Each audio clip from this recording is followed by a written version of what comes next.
Now, NBC5 First Warning Weather, the area's certified most accurate forecast. Well, our wintry mix is underway and we've got gusty wind out there too, but this is a long duration storm as we go forward. So right now, what do we have? We have rain, snow, sleet, little freezing rain likely as well in pockets. Just a wet mess in the Champlain Valley.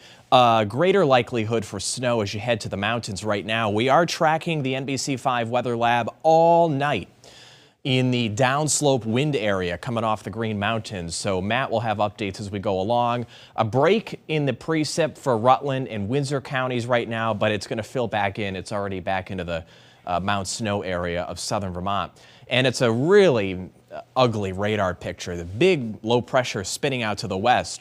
Not a lot of cold air in place, and there's not a lot of organization to this yet. We're waiting for the coastal low to take shape overnight near New Jersey and come north. So rain in downtown Brattleboro right now for rush hour. In Saranac Lake, it's wet and quiet right now. We've seen the camera move, see it right there. And then in Rutland, same situation, a little anemometer there really spinning around on the side of the building, but it's going to be a lot more overnight. So we've got 30s.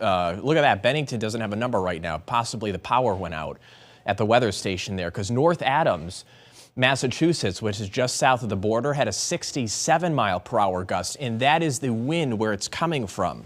So it gives us confidence in our forecast going forward.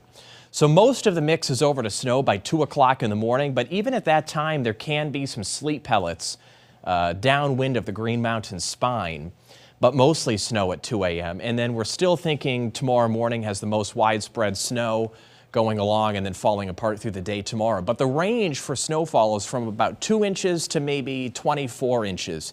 It's just how a storm like this goes. There's a lot of wind in play, so you have shadowing, and also temperatures are, it's warm out. So that's how you get the big range. That is not a surprise. It's the expectation going into tomorrow. So a couple of wind estimates here for you. Bolton in Chittenden County between 50 and 60 miles an hour tonight. We'll go south here with each one. So this is Ripton, eastern Addison County, between 70 and 80 miles per hour late this evening out of the east. The direction indicator's right there, so it's from the east. And then as we go down towards Mendon, this is right along Route 4 as you come down from Pico. 60 to 70 miles per hour late this evening into early tomorrow morning. Now, it's still windy at 7 o'clock in the morning. It's just not the strongest of the wind at that point. Bennington County, look at this, 70 to 80 mile per hour wind from late this evening all the way through early tomorrow morning. There's going to be thousands of outages, especially in Bennington and Rutland counties. We've been thinking that for a couple of days, and the thinking has not changed. Nor has the snowfall estimate for the most part. It's a little bit in the Champlain Valley to a lot in the mountains, and so much of the bullseye, if you will, in the snow is because of the wind direction. So we're forecasting over a foot of snow from Ellenburg to Whiteface to other parts of Essex County.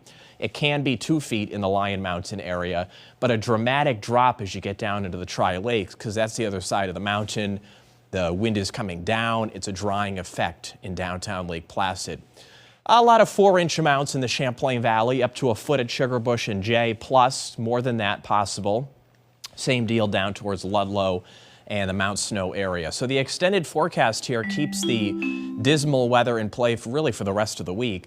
The sun starts to come out on Sunday and we're golden still. That's a pretty good forecast for the eclipse.